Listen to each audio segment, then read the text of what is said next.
What's up YouTube, I'm just another guy and welcome back to the Welsh way, here with Aberystwyth Town. So we're here at the end of season review. I actually don't know off the top of my head what season this is. I think it is season 9? I think season 9, but I'm not sure off the top of my head. But anyway, so the league we won yet again. This is now our 5th time in a row, I believe. And not only that, we then won another treble this year, so we won every competition that the domestic leagues have to offer to us. So really we're just now trying to build up the reputation of our team, of the nation, of the league, improve the qualifications, and really just try and one-up ourselves every year in European competitions. And this year, I want to be going for, well, I should say next year, sorry, I really want to be going for Champions League group stage yet again, and aiming for a point or a draw this time, and maybe even a 3rd place at a push. So, league itself is it a 5th time? No, it's our 6th time. Sorry, my bad. I've named that wrong. But it's 6, 7, 8, 9 years. This is our 9th season, but we've won it 6 times in a row. The league itself, we pretty much walked away with it. 6 points gap, which doesn't really sound a lot, but we didn't have an amazing start to the season. At one point in the year, I think we had 1 defeat, 3 draws, and that was probably about halfway, quarter way through the season, or through the first stage of the season, so before we split into 2. So really, we dropped a lot of points early on, and because of that, we were chasing TNS for a while. But then, you know, once we started hitting our stride, once the Champions League competitions were out of the way, we just really came through full force and won the title yet again. And I'm still looking for that undefeated season. I don't think it's too far away. I think the undefeated season will be a year or 2 maybe. Maybe next year, maybe the year after that. But I think it's pretty soon we're going to be getting an undefeated season. And then, of course, it's the 100% win record. Go through a whole year without losing or drawing a game, without dropping a point. Those are the targets in the domestic competitions. But the league itself has yet again jumped up in reputation. We're now playing in the 67th best competition in Europe. And that's respectable. I thought we were going to jump up a lot higher than we actually did, because we did very well in the Champions League, getting to the group stages. TNS got to the 3rd qualifying round of the Europa League, so I thought we'd jump up into the from 74th up to about 60 or high 60s, low 60s, high 50s. But we didn't. We ended up only getting 67th, but we're not too far off now.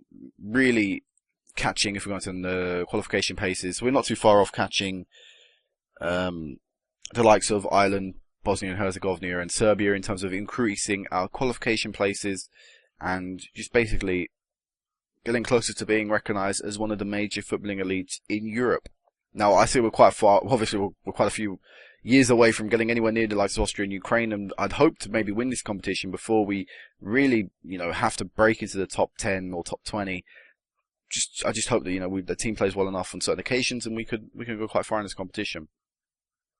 So that's where we are there. We're 37th in the league. We are 64th as a country ourselves. I think this is the coefficient points. I'm not sure how this is done. I'm not sure if this is through the national team. I think it is through the club. And the club apparently have 6.375. This season currently have 6.375. I don't know how these are calculated, so there's no really point looking at that.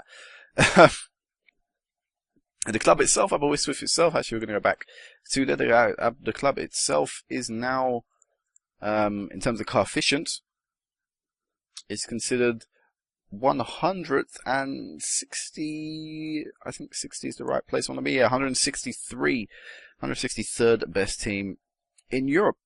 And another run like we have, another Champions League spell, will surely push us up, because we jumped up a hell of a load of places in this ranking.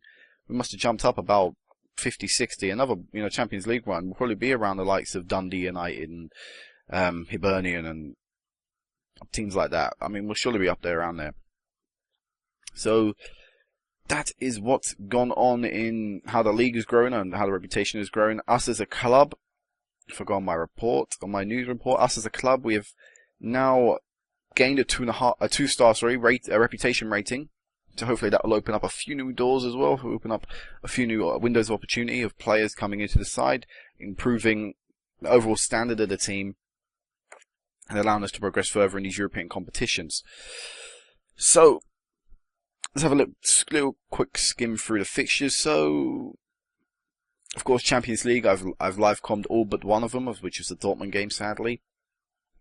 But the league itself, or the Welsh Premier League and the domestic competitions, didn't start off too well. A draw, and basically that European competitions do mess with the team a little bit, cause me to play second teams and things like that, and I think at the start of the season, the second team just weren't strong enough, and I don't really know why I did. Over the course of the season, the second team did change a little bit. In this match, I don't know how we lost. It was the only defeat of the season. We actually had 2 ex-players step up and score against us, and is Mark Jones an ex-player? No, he isn't. But yeah, we had 2 ex-players step up, Franco and Christopher, and in a surprise defeat to them, and we probably deserved to walk away with a draw minimum. But we just didn't play well that game, and that was the only defeat of the season, and like I said, it was very early on, so we were always playing catch-up for the title, up to really the last, I think, 5-6 games of the season we were playing catch-up. And, we were dropping points all over the place the first spell of the season. I was really worried that we were actually going to not retain the title for the first time, and it was a real worry because of how we started off there, but we started to regain league form. We beat TNS 4-2. We were losing our Champions League games, beating teams 3-0, 4-2, 5-0. Goal scoring, we were very up there. We were up there again in terms of goal scoring ability this season. We couldn't stop scoring on occasions. Other occasions we only mustered up a couple of goals, but sometimes we scored a hell of a lot, and you'll see a bit later on. A few points dropped there. Port Talbot yet again causing us to drop. It was Bangor City before. Sorry, but Bangor City causing us to drop points. Port Talbot causing us to drop points when James getting the goal there to earn us that point. But elsewhere, 5-0 wins, look, destroying them. And that wrapped off our Champions League campaign. And really, I think we did very well not to drop too many points in this stage because of the fact I was playing a rotated team. There was no real consistency in my starting 11s. We had a few standout performers. Nathan Green, whenever he played in the league, basically whoever played in the Champions League, whenever they played in the league, they did very well. And I knew that in the second half of the season, or post-Champions League part of the season, we were gonna be fine. We were gonna be comfortable. It was just this stage once we had the rotated boys coming in. I had some games I was nervous. Some games like against West End, I knew we were gonna win them. There was no real worry. It was just likes of Bangor and Port Talbot and TNS and Ballor. I weren't too sure. And in fact, I played my strongest teams against the likes of Ballor and TNS, despite the fact the Champions League games were not too far apart. I just couldn't really risk it. I didn't feel like I wanted to risk it. But then after that, didn't necessarily start off too well after Bangor City. This is my full-strength team now from this point on. So it didn't start off too well, but then we started really picking up form. Drawing to TNS, that was a disappointing draw, 0-0. The fact that we didn't score was really frustrating. But then we banged in 6 against Airbus to make up for that. Got an 8-0 against Monmouth. A Dylan Rees hat-trick. A double for Green, Alessandro, Gunter, and an own goal getting in there. And then Carusers, we beat them 7-0. A brace from Alessandro, Green, a goal from Bale, a goal from Evans, another own goal as well. Drawing to Ballor, 2-2, that didn't really make sense considering, the run of goals we'd scored. But, that happened, and after that again, we just couldn't stop scoring, and in fact, no one could score against us. How long did it I don't think we conceded in the league and past that Ballor game. We were just, our strongest team in the Welsh Premier Division is too strong.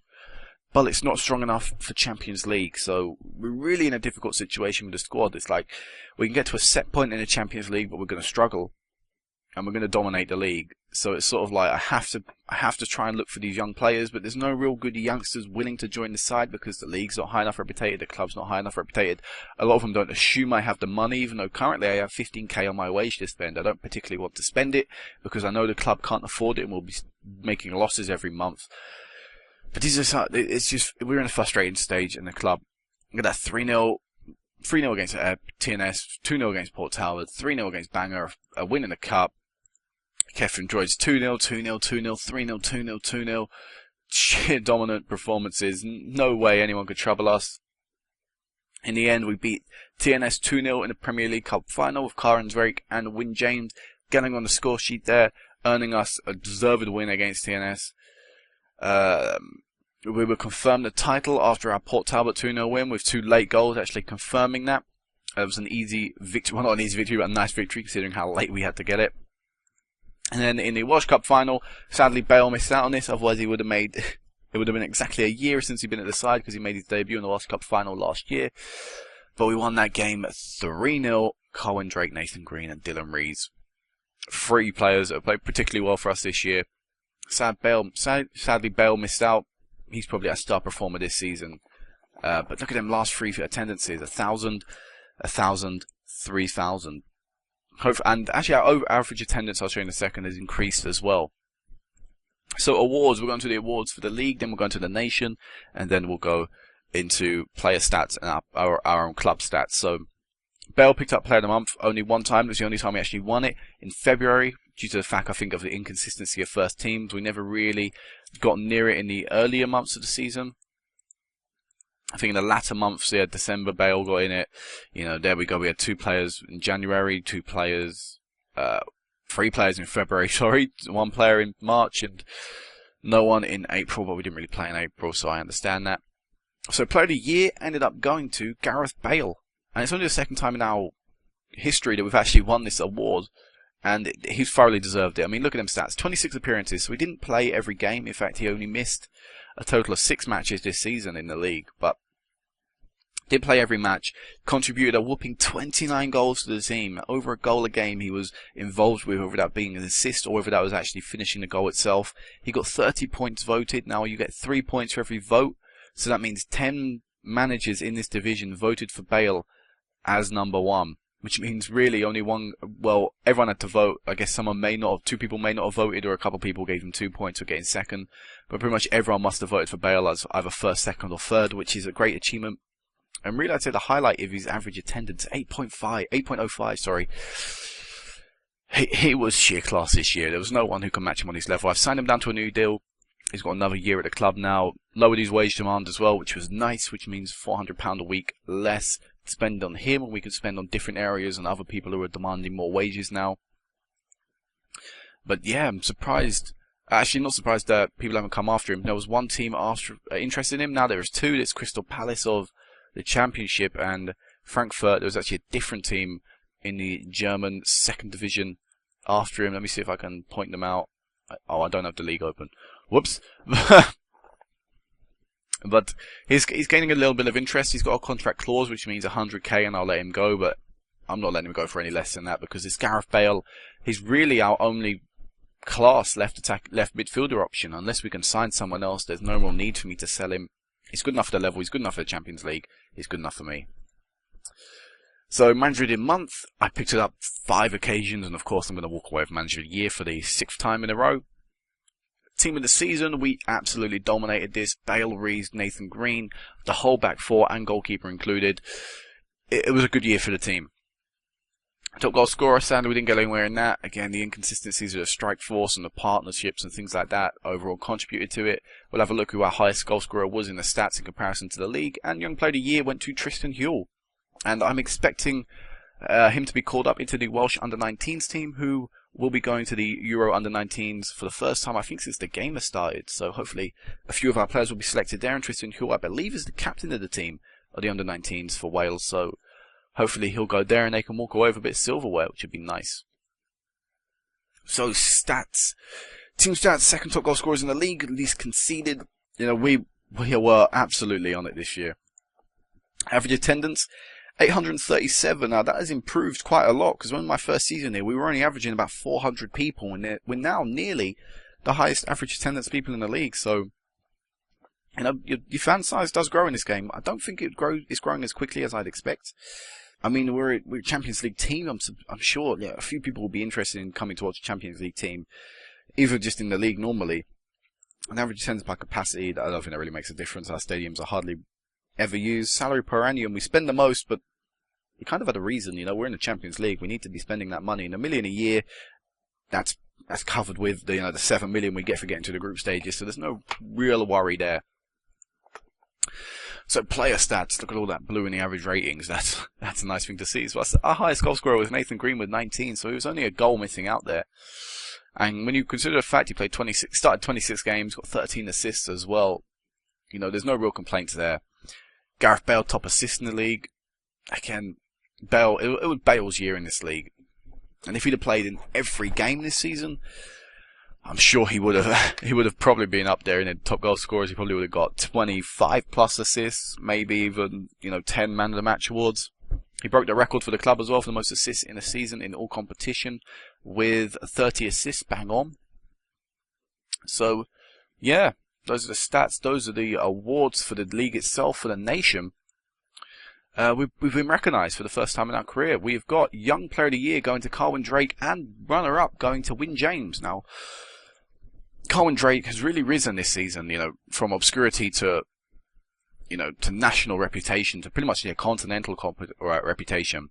He's interested, English teams are constantly interested in him, currently not in right now, which is, predictable since I'm trying to talk about him.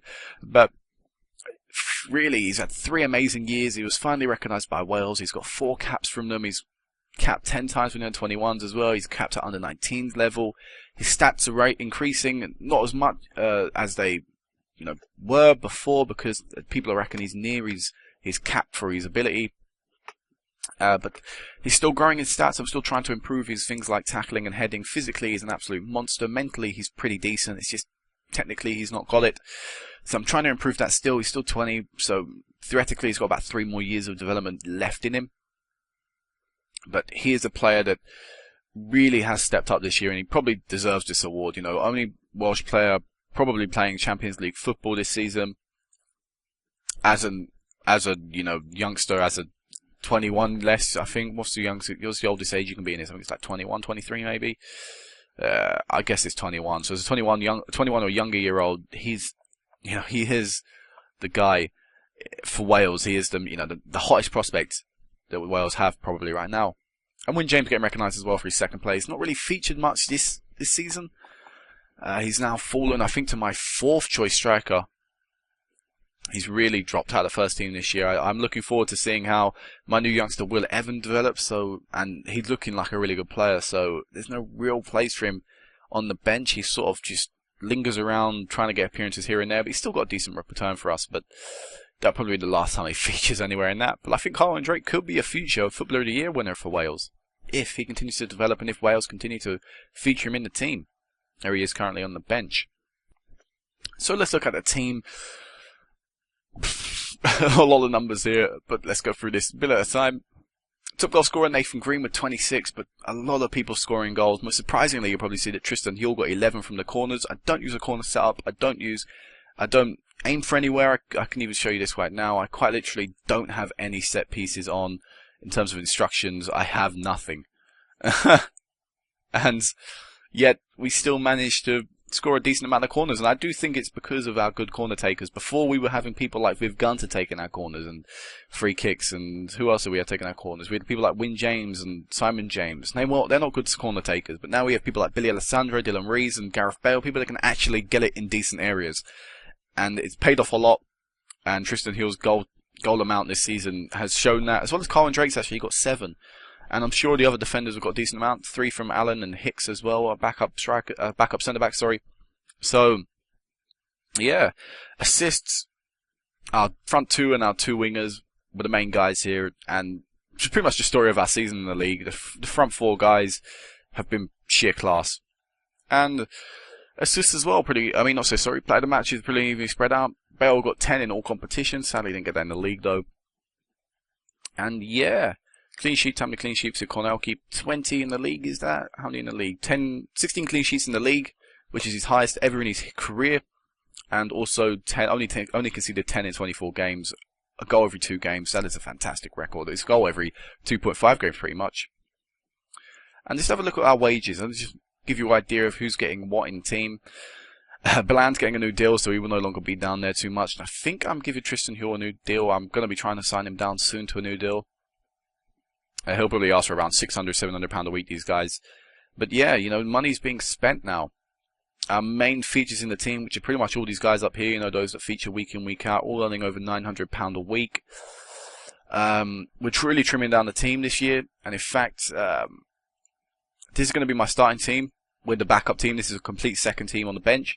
Our third choice team is in the reserves, who will not be getting sold this season and probably won't be getting loaned out either.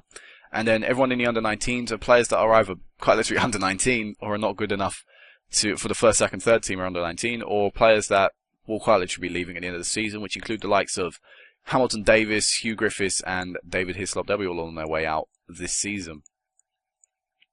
So I quite literally just realised we've not done transfers.